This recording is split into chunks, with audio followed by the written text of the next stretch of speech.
Dahon, itong dahon ba to? Oh, pinatuyo nila to, nilalagyan nila ng glutinous rice. Tapos i-steam. Ayan o. Puro mga paninda, puro dry goods. Ito yung kanyang tali ata.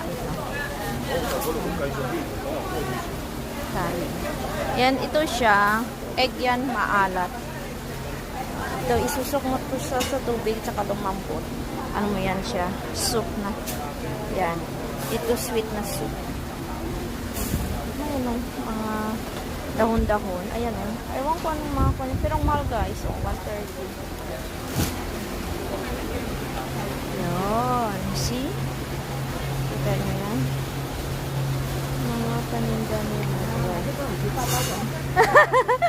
Chusan Ling Loy. Ayla.